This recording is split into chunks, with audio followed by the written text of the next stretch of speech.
Hello నమస్తే అండి. Welcome to our channel సలాం సైనిక. ఈరోజు ఈ వీడియోలో ఆంధ్రప్రదేశ్‌కి సంబంధించి ఫారెస్ట్ బీట్ ఆఫీసర్స్‌కి సంబంధించిన నోటిఫికేషన్ గురించి తెలుసుకుందాం. ఆల్రెడీ ఈ ఆన్‌లైన్ అప్లికేషన్ అనేది స్టార్ట్ అయ్యాయండి. లాస్ట్ డేట్ వచ్చేసరికి 5 ఆగస్ట్. సో, మీరు ఎవరైతే వీటికి పెట్టాలనుకుంటున్నారో త్వరగా పెట్టేయండి. ఇక పూర్తిగా డీటెయిల్స్ వివరాలు మనం చూద్దాం.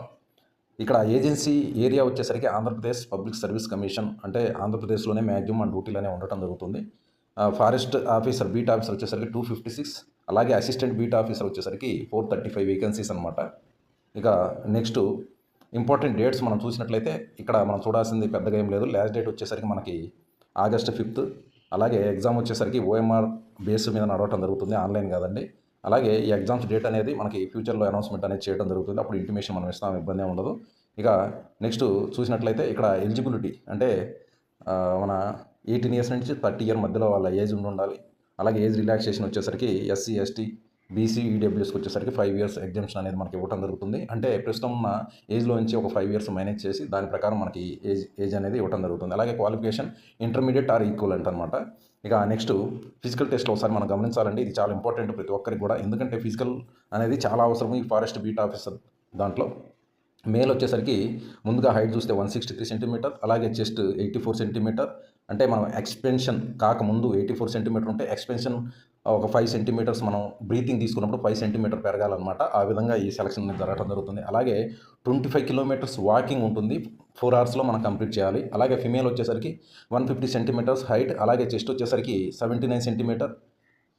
అలాగే వారు బ్రీతింగ్ తీసుకున్న తర్వాత 5 సెంటీమీటర్స్ ఎక్స్పెన్షన్ అనేది ఉంటుంది, అంటే బ్రీతింగ్ తర్వాత చెస్ట్ అనేది ఎక్స్పాండ్ అవటం జరుగుతుంది అనమాట. 5 సెంటీమీటర్స్ కంపల్సరీగా ఉండాలి. అలాగే వీరికి వాకింగ్ వచ్చేసరికి 16 కిలోమీటర్ 4 అవర్స్లో కంప్లీట్ చేయాల్సి ఉంటుంది. అలాగే ఇక్కడ ఐస్ చెకప్ కూడా ఇక్కడ ఉంటుందన్నమాట, లేడీస్కి మాత్రమే అండి ఇది. అలాగే నెక్స్ట్ స్క్రీన్ టెస్ట్ అవసరమైతేనే వీళ్ళు తీసుకుంటారంట. అలాగే మెయిన్ రిటర్న్ ఎగ్జామినేషన్స్ కూడా ఉంటాయి ఇక్కడ. రిటర్న్ ఎగ్జామినేషన్, అలాగే physical test, computer proficiency test, అంటే కంప్యూటర్ కూడా వాళ్ళకి తప్పకుండా వచ్చి ఉండాలండి, ఈ విషయాన్ని గమనించాలి. అలాగే ఆ తర్వాత ఇవి మనం 3 కంప్లీట్ అయిన తర్వాత రిటర్న్ టెస్ట్, ఫిజికల్ టెస్ట్, అలాగే కంప్యూటర్ ప్రొఫిషియన్సీ టెస్ట్ కంప్లీట్ అయిన తర్వాత ఆఖరిలో డాక్యుమెంట్ వెరిఫికేషన్ అనేది ఉంటుంది. డాక్యుమెంట్ ఏమేం కావాలనేది కూడా ఇక్కడ మనం చెప్తామండి. అలాగే ఎగ్జామ్ ప్యాటర్న్ ఒకసారి మనం చూసినట్లయితే మెయిన్ ఎగ్జామ్ గురించి మనం చెప్పాం కదా. General studies, mental ability, objectives అనేవి ఉండడం జరుగుతుంది. అలాగే general science, maths, current affairs. ప్రతి ఎగ్జామ్లో మ్యాక్సిమం ఇవే వస్తుంటాయండి. మనం వాటితో టచ్లో ఉంటే ఈజీగా వీటిని అటెండ్ చేసేయచ్చు మనం. అలాగే ఎస్సీ రైటింగ్ అనేది కూడా ఉంటుందంట. ఇది చూడొచ్చు ఇక్కడ ఇంగ్లీషు, తెలుగు లేదా ఉర్దూ ఈ విధంగా మనకు రావడం జరుగుతుంది. అలాగే నెగిటివ్ మార్క్స్ కూడా ఉంటాయండి. ఈ విషయంలో జాగ్రత్తగా ఉండాలి మనం. మనకు తెలియనట్లయితే ఆన్సర్స్ అనేవి వాటిని టచ్ చేయకపోవటమే బెటరు. ఏదైతే జెన్యూన్గా మనకి ఏవైతే మార్క్స్ వస్తాయో వాటిని మాత్రమే టచ్ చేయండి, లేదంటే అనవసరంగా మనమే వాళ్ళకి బాకీ పడతాం అనమాట. అలాంటి పరిస్థితి కూడా రావడం జరుగుతుంది కొన్నిసార్లు.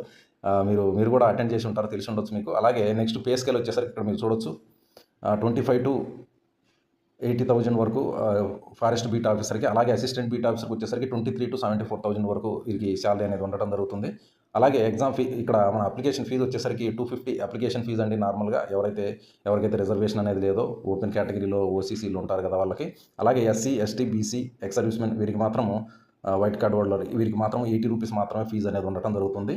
అలాగే రిజర్వేషన్ డీటెయిల్స్ ఒకసారి మనం గమనించినట్లయితే ఇక్కడ మీరు చూడొచ్చు ఎస్సీ, ఎస్టీ, బీసీ, ఈడబ్ల్యూఎస్కి. అలాగే హొరిజాంటల్లో ఉమెన్, ఎక్స్ సర్వీస్మెన్, అలాగే స్పోర్ట్స్మెన్కి ఈ యొక్క రిజర్వేషన్ అనేది వర్తించడం జరుగుతుంది. లోకల్ రిజర్వేషన్ 80% పోస్టులకి లోకల్ క్యాండిడేట్స్ తీసుకోవడం జరుగుతుంది. మిగతా 10% ఓపెన్ కేటగిరీలో ఉండొచ్చు. 100% ST post in schedule areas. ఎవరైతే షెడ్యూల్ ఏరియాస్ ఉంటారో వాళ్ళకు కూడా ఈ రిజర్వేషన్ అనేది వర్తించడం జరుగుతుందండి. ఇక నెక్స్ట్ ఎలా అప్లై చేసుకోవాలంటే ఇది కూడా ఆన్లైన్ మోడ్ అండి. ఇక్కడ మీరు చూడొచ్చు ఆన్లైన్ మోడ్లో ఈ వెబ్సైట్ చూస్తే psc.ap.gov.in ఈ వెబ్సైట్ యొక్క నేమ్ అండి. ఈ వెబ్సైట్ యొక్క లింక్ కూడా నేను డిస్క్రిప్షన్లో ఇస్తాను. అక్కడి నుంచి మీరు మన ఆన్లైన్ అప్లికేషన్ అనేది ఫిల్ చేసుకోవచ్చు. ఇదండి ముఖ్యమైన పాయింట్స్ ఈ యొక్క నోటిఫికేషన్కి సంబంధించి. అయితే మీరు ఒక ఫిజికల్ టెస్ట్ మాత్రం కొంచెం జాగ్రత్తగా డీల్ చేసుకోండి. ముందు నుంచే కొంచెం ప్రాక్టీస్ మొదలు పెట్టండి. ఎందుకంటే ఇప్పుడు అప్లికేషన్ అప్లై చేసిన తర్వాత నుండి మనకి ఎంత లేదన్నా కానీ ఒక నెల అయితే టైం మనకు దొరుకుతుంది కనుక తప్పకుండా ట్రై చేయండి. ఇంకా మనకి ఏదైతే ఎగ్జామ్స్ ఉంటాయో అవి మామూలుగా అన్నింటిలో కూడా కంటిన్యూగా అవే వస్తుంటాయి. రీజనింగ్, అరిథమెటిక్, జనరల్ నాలెడ్జ్ ఇవే కాబట్టి మీరు వాటికి కంటిన్యూగా టచ్లో ఉంటే ఈ ఎగ్జామ్ కాకుంటే ఇంకో ఎగ్జామ్ అయినా తప్పకుండా మీరు గెయిన్ అయ్యే అవకాశం ఉంటుందన్నమాట. అలాగే మీకు నెల టైం దొరుకుతున్నప్పుడు బేసిక్ కంప్యూటర్ స్కిల్స్ అనేవి కూడా నేర్చుకోవడానికి ట్రై చేయండి.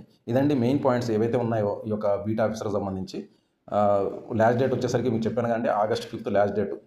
ఈ లోపు తప్పకుండా మీరు ఈ యొక్క అప్లికేషన్ని అప్లై చేసుకోండి. మంచి శాలరీ ప్యాకేజ్ కూడా ఉంది ఇందులో మనకి. ఇదండి, ఇంకేమైనా అప్డేట్స్ ఉంటే తప్పకుండా మీ ముందుకు రావడం జరుగుతుంది. థ్యాంక్ యూ అండి. Thank you for watching this video. జై హింద్, జై భారత్.